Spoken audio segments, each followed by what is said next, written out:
You've been taught that warmth is strength, that showing care makes you valuable, that your emotional availability is your greatest gift. But tonight, as you lie awake replaying every conversation where you gave too much, you feel the cold truth settling in your chest. Your warmth has become your weakness, your openness a weapon others use against you. The very thing you believed made you human has made you prey. There's a moment in the darkness when you realize you've been living a lie. Every smile you offered when you felt nothing. Every "I'm here for you" when no one was there for you. Every time you rushed to comfort others while your own wounds festered in silence. You called it love. You called it kindness. You called it strength. But what if it was the very thing that made you weak? The world taught you that your heart on your sleeve was a badge of honor, that your willingness to give, to sacrifice, to bleed for others made you noble. But look at you now, exhausted, drained, used. The very people who consumed your warmth treat you like background noise. They know you'll always be there. They know you'll always give. They know you'll always forgive. And in that knowing, they found their power over you. You've become predictable in your warmth. A reliable source of comfort for others. A bottomless well of understanding and compassion. But predictability breeds contempt. When someone knows they can always count on your warmth, they stop valuing it. They stop earning it. They stop deserving it. Your greatest strength became your greatest weakness because you never learned when to withhold it. The truth cuts deeper than you want to admit. Your warmth has been your prison. Every time you offered it freely, without strategy, without consideration. For what you received in return, you taught others that you were safe to ignore, safe to disappoint, safe to use. They learned that your warmth would always be there, so they never had to work for it. They never had to fear losing it. And without fear, there is no respect. Tonight, in the quiet space between sleep and consciousness, you feel something shifting. The warmth that once flowed so freely is cooling. The heart that once opened so easily is learning to close. The person who once gave everything is learning that some things must be earned. This isn't cruelty awakening within you. This is wisdom. This is the beginning of your understanding that warmth without boundaries is not love. It's self-destruction. You've been trading in a currency that doesn't exist, believing that your feelings, your loyalty, your consistent presence holds value in others' eyes. But watch how quickly they dismiss you when you're always available. How little they fight for you when you never make them wonder. Your emotional investment has created not appreciation, but contempt. You become the predictable constant in their chaotic lives, and constants are forgotten. Think about the people who hold power in your life. Not the ones you serve, but the ones you serve. Notice how they move through the world with a certain distance, a certain unpredictability. They don't rush to explain themselves. They don't chase approval. They don't bleed their emotions onto every conversation. They understand something you're just beginning to grasp. Scarcity creates value. You've been operating under the delusion that emotional generosity equals emotional intelligence. That the more you give, the more worthy you become. That your capacity to feel deeply, to care intensely, to love unconditionally makes you superior to those who seem colder, more calculated, more distant. But emotional intelligence isn't about how much you feel. It's about how strategically you reveal what you feel. Every text you sent immediately. Every invitation you accepted without hesitation. Every emotional need you rushed to fill. Every crisis you made your own. You thought you were being a good person, but you were teaching others that your time had no value, your energy had no cost, your presence required no effort to maintain. You made yourself so available that you became invisible. The brutal truth is that people don't value what they don't have to work for. They don't cherish what they never fear losing. They don't respect what's always within their reach. Your emotional availability created a paradox. The more you gave, the less they valued. The more you cared, the less they noticed. The more present you became, the more they took your presence for granted. You've been living in a world that operates by emotional economics, but you've been giving everything away for free. While others learn to create demand for their attention, you flooded the market with yours. While others understood the power of maybe, you always said yes. While others mastered the art of strategic absence, you made yourself a permanent fixture in everyone else's emotional landscape. 5 centuries ago, Niccolo Machiavelli understood what you're just beginning to grasp, that fear and respect are inseparable, that love without fear is worthless, that strategic coldness creates more devotion than desperate warmth ever could. He didn't write about cruelty for its own sake. He wrote about the psychological mathematics of power. You've been living by fairy tale rules in a world that operates by darker principles. Machiavelli observed that it is better to be feared than loved if you cannot be both. Not because fear is superior to love, but because fear is reliable while love is fickle. Love can turn to indifference overnight. Respect built on fear endures. When someone fears losing you, they value you. When someone knows they could never lose you, they forget you exist. You've been raised on the myth that goodness is enough. That kindness will be rewarded, that warmth will be reciprocated. But Machiavelli knew better. He understood that human nature is fundamentally self-interested, that people take what they can get away with taking, that kindness without boundaries becomes weakness that others exploit. Your warmth, unguarded and unconditional, became an invitation for others to use you. The Prince wasn't written to create monsters. It was written to create survivors, to teach those with power how to keep it, and those without power how to gain it. Machiavelli understood that the world is not designed to reward the pure of heart. It's designed to reward those who understand human psychology deeply enough to navigate it strategically. You've been playing a game without understanding the rules. While you focused on being good, others focused on being effective. While you worried about being kind, they learned to be powerful. While you gave your warmth freely, they made others earn their coldness. They understood what you're just learning, that emotional temperature is a tool, not an identity. The Renaissance taught Machiavelli what life is teaching you now, that survival requires strategy, that power requires calculation, that respect requires the capacity to withdraw what others take for granted. Your warmth, when it's always available, becomes as worthless as anything that's always available. But your warmth, when it must be earned, becomes precious. You're beginning to understand that Machiavelli's principles weren't about becoming heartless. They were about becoming strategic with your heart, about understanding that emotions, like any resource, lose their power when they're given away without consideration for return on investment. About recognizing that the person who can withhold warmth has more power than the person who cannot contain it. Your presence has lost its power because it was never scarce. You've made yourself too available, too predictable, too safe. But absence strategic, calculated absence, creates a vacuum that the human mind cannot resist trying to fill. When you withdraw your energy, you force others to confront what they've lost, to feel the weight of your missing presence. Scarcity creates value where abundance created indifference. Human psychology operates on a simple principle. We want what we cannot have, and we devalue what we can always have.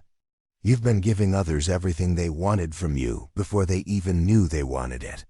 You eliminated the chase, the uncertainty, the work required to maintain your presence in their lives.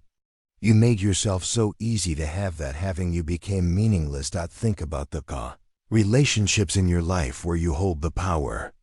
Notice how they're always the ones where your presence is less certain, where your attention must be earned, where your approval is not guaranteed. Notice how the people who have to work for your time value it more than those who receive it freely. This isn't coincidence. This is human nature operating according to its most fundamental programming. Absence creates presence in the mind.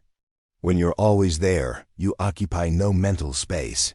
When you're sometimes there, you occupy some mental space. When you're rarely there, you occupy vast mental space. The person who is always available becomes part of the furniture. The person who is strategically unavailable becomes an obsession. You've been afraid of absence because you thought it meant abandonment. But strategic absence is not abandonment, it's investment. You're investing in your own value by making it scarce. You're teaching others that your presence is a privilege, not a right. You're creating the conditions where your warmth, when it does appear, becomes an event rather than an expectation. The withdrawal of your constant availability doesn't make you cruel. It makes you strategic. It forces others to confront what they've been taking for granted. It creates space for them to miss you, to appreciate you, to work for you.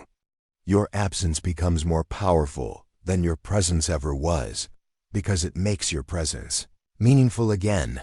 You've confused being liked with being respected, warmth with strength, accessibility with value. But respect lives in the space between warmth and cold, in the controlled distance that makes others work to reach you. When you become strategically indifferent, you stop being the person others take for granted and become the person they cannot ignore. Your emotional temperature becomes a tool, not a weakness. Respect is not the same as affection. Affection can coexist with contempt. Someone can find you pleasant, agreeable, even lovable, while simultaneously viewing you as weak, predictable, and expendable. But respect requires a recognition of power. It requires an acknowledgement that you have something they want and the ability to withhold it. You've been seeking to be liked at the expense of being respected. You've prioritized short-term emotional validation over long-term positional power. You've chosen to be the person everyone finds agreeable rather than the person whose agreement matters. But agreeable people are replaceable. Respected people are not. Strategic indifference creates respect because it demonstrates self-control. It shows that you are not desperate for approval, not dependent on others' emotional responses, not willing to sacrifice your own needs for their comfort. It signals that you have options, that you have standards, that you have the strength to walk away from situations that don't serve you. The temperature of respect is neither hot nor cold, it's controlled. It's the ability to be warm when warmth serves your purpose and cold when coldness serves your purpose. It's emotional intelligence applied strategically rather than emotionally. It's the recognition that your feelings are valuable precisely because they're yours to give or withhold. When you master your emotional temperature, you stop being at the mercy of others' moods, needs, and manipulations. You stop reacting and start responding. You stop being the person things happen to and become the person who makes things happen. Your indifference becomes a form of power because it cannot be bought, manipulated, or taken for granted. You've learned that respect is not given, it's taken. Not through force, but through the demonstration of self-respect. When you respect yourself enough to withdraw from situations that diminish you, others begin to respect you too. When you value your own emotional energy enough to be selective about where you spend it, others begin to value it as well. Every time you react with immediate warmth, with eager availability, with desperate explanation, you hand over your power. You've been conditioned to fear the cold, to believe that distance means cruelty, that withholding your emotions makes you less human. But strategic indifference isn't about becoming heartless. It's about becoming unreadable, unpredictable, untouchable. It's about reclaiming the power you've been giving away. Your reactions have become your weakness. Every time someone pushes your buttons and you respond immediately, you show them exactly where your buttons are and how easy they are to push. Every time you rush to defend yourself, you reveal what makes you defensive. Every time you explain yourself frantically, you demonstrate your need for their understanding. But what if you didn't react? What if you didn't explain? What if you didn't defend? What if you simply observed, processed, and chose your response based on strategy rather than emotion? What if your emotional reactions became so unpredictable that others could no longer manipulate them? Strategic indifference is emotional sovereignty. It's the recognition that your emotions belong to you, not to whoever happens to trigger them. It's the understanding that your emotional responses are choices, not involuntary reflexes. It's the decision to become the author of your emotional experience, rather than letting others write your emotional story. The fear of being perceived as cold has kept you emotionally hot. The fear of being seen as uncaring has made you care too much about how you're seen. The fear of being labeled as distant has kept you desperately close to people who don't deserve your proximity. But coldness, when it's strategic rather than cruel, is not the absence of humanity. It's the presence of self-control. You're learning that the people who accuse you of being cold when you establish boundaries are usually the people who benefited most from your warmth. They're not concerned about your emotional well-being. They're concerned about losing access to your emotional resources. Their criticism of your coldness is actually confirmation that your strategic indifference is working. Becoming unreadable doesn't mean becoming unfeeling. It means becoming selective about who gets to read you. Becoming unpredictable doesn't mean becoming chaotic. It means becoming strategic about when and how you reveal your patterns. Becoming untouchable doesn't mean becoming isolated. It means becoming immune to manipulation. Watch what happens when you stop chasing, stop explaining, stop trying to warm the spaces between you and others. The very people who ignored your warmth suddenly become obsessed with your coldness. They who dismissed your availability now crave your attention. Your withdrawal creates a hunger in them that your presence never could. This is the paradox Machiavelli understood. Sometimes you must become cold to teach others the value of your warmth. Shift begins subtly. Instead of texting back immediately, you let hours pass. Instead of explaining your decisions, you simply state them. Instead of fighting for your place in conversations, you let silence fill the spaces where your words used to rush. At first, it feels unnatural. You've been programmed to fill every void, to smooth every tension, to warm every coldness. But then, you notice something extraordinary happening. The people who barely acknowledged your constant presence suddenly start paying attention to your selective absence. They begin to wonder where you are, what you're thinking, why you're not responding. With your usual predictable warmth, your coldness becomes more interesting to them than your warmth ever was. This is the psychological principle that Machiavelli understood intuitively. Human beings are fundamentally driven by what they cannot have or cannot predict. Your warmth, when it was always available, satisfied their need before they even knew they had it. Your coldness, unexpected and strategic, creates a need they must now actively pursue. The people who took your emotional availability for granted suddenly find themselves working for your emotional attention. They who never valued your consistent presence now find themselves unsettled by your inconsistent presence. They begin to study your moods, analyze your responses, try to decode the patterns of your new emotional distance. Your withdrawal doesn't make you cruel, it makes you valuable. It forces others to confront what they've lost, to recognize what they never appreciated, to work for what they once received freely. The hunger you create through strategic absence is more powerful than any satisfaction you provided through constant presence.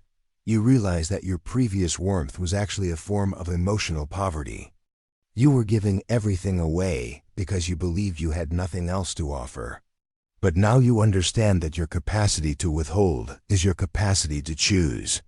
Your ability to be cold is your ability to make your warmth meaningful, strategic. Indifference isn't random coldness, it's calculated emotional architecture.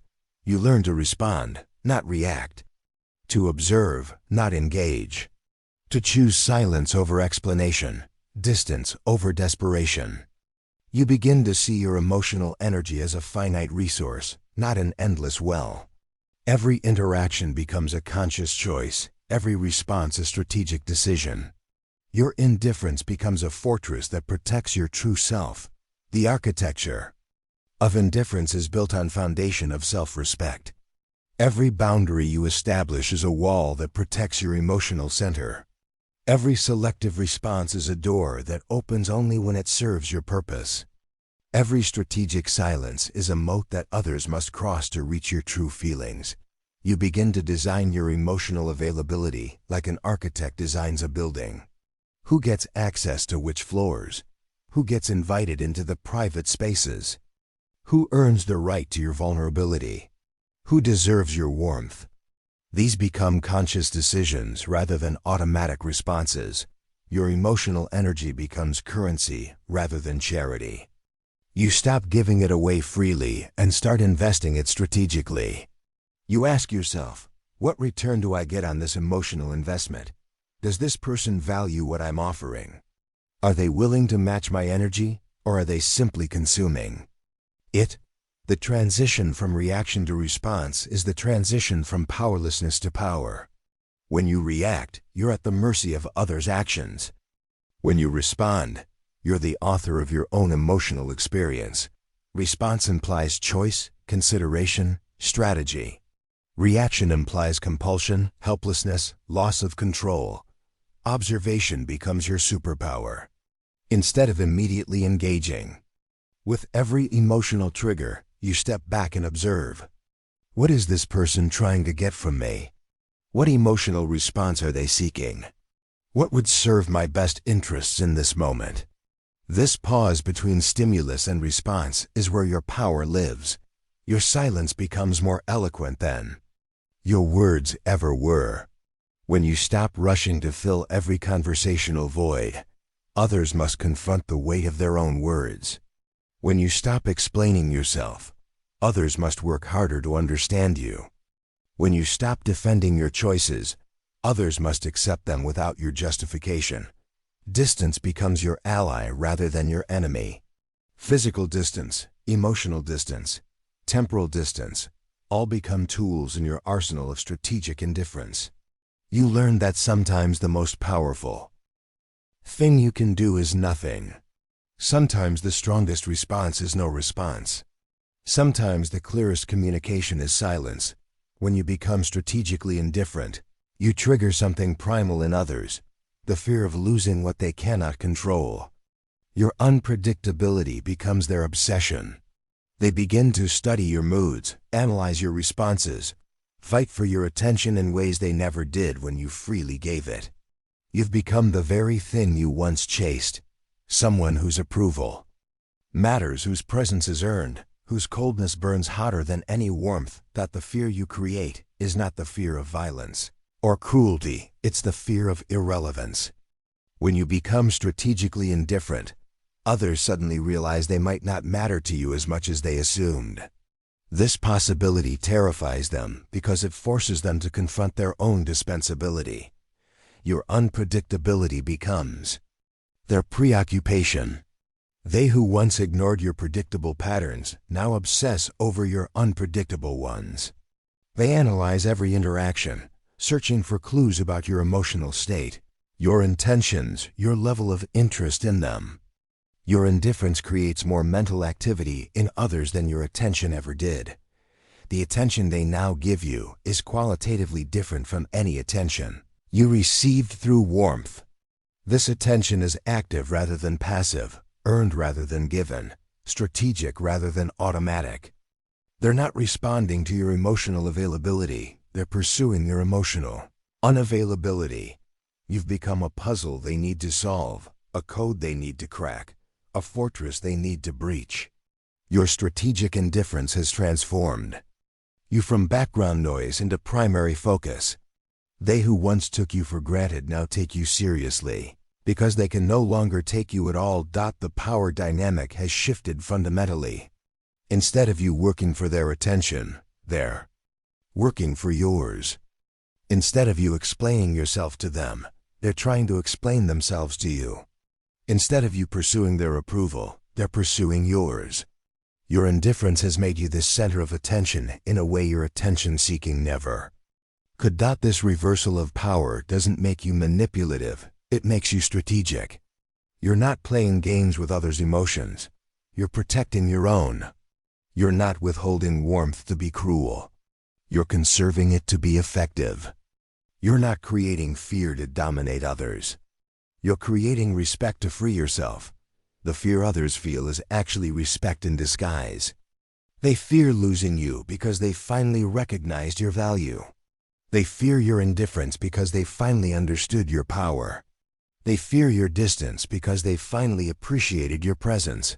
You realize that your capacity for strategic indifference is your capacity for true power. Not the power to hurt, but the power to choose. Not the power to manipulate, but the power to remain unmanipulated.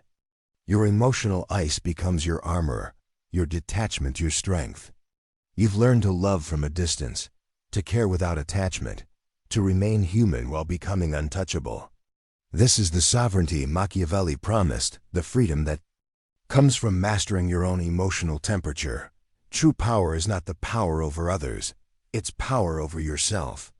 The ability to control your responses, manage your emotional investments, and choose your level of engagement based on strategy rather than compulsion.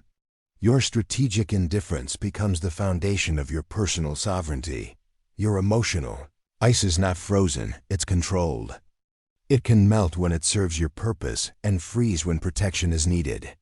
You've learned to regulate your emotional temperature based on circumstances rather than impulses. This control is your armor against a world that seeks to exploit. Emotional vulnerability. Detachment becomes strength rather than isolation. You can observe without absorbing, engage without attaching, care without clinging.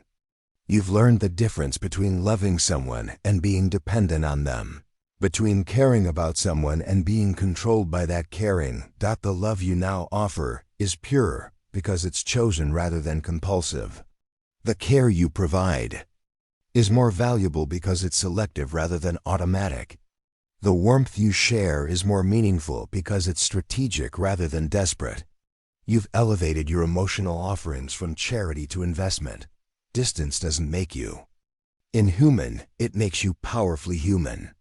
You've retained your capacity for connection while developing your capacity for disconnection. You can engage fully when engagement serves you, and withdraw completely when withdrawal protects you. This flexibility is the hallmark of emotional maturity. Your untouchability is not about being unreachable, it's about being unmanipulatable. Others can still reach you, but only on your terms. They can still affect you, but only in ways you allow. They can still influence you, but only when that influence serves your greater purpose. You are no longer the person who gives warmth to those who offer only coldness in return. You've become the person others must earn, must prove themselves worthy of, must fight to understand. Your strategic indifference hasn't made you cruel, it's made you sovereign. You've learned that true power lies not in the heat of emotion, but in the controlled precision of ice. The strongest minds break not against your anger, but against your indifference. The transformation is complete, but it's also ongoing. Every day you choose strategic indifference over reactive warmth is a day you choose power over powerlessness. Every moment you select your emotional responses rather than being selected by them is a moment you claim your sovereignty. You no longer exhaust yourself trying to warm those who are determined to remain cold. You no longer drain your energy trying to earn the respect of those who are committed to disrespect. You no longer sacrifice your dignity trying to maintain relationships with those who view your dignity as negotiable. Your strategic indifference has become your signature strength. Not the ability to be cruel, but the ability to be selective. Not the capacity to hurt others, but the capacity to protect yourself. Not the power to manipulate, but the power to remain unmanipulated. The strongest minds that once dismissed you now find themselves obsessing over you. Your indifference has become more compelling than any passion. your distance more attractive than any closeness, your coldness more burning than any heat. You've discovered that the ultimate power is not the power to make others love you, it's the power to make their love irrelevant to your peace. You have become ice, beautiful, powerful, untouchable, and absolutely, completely free.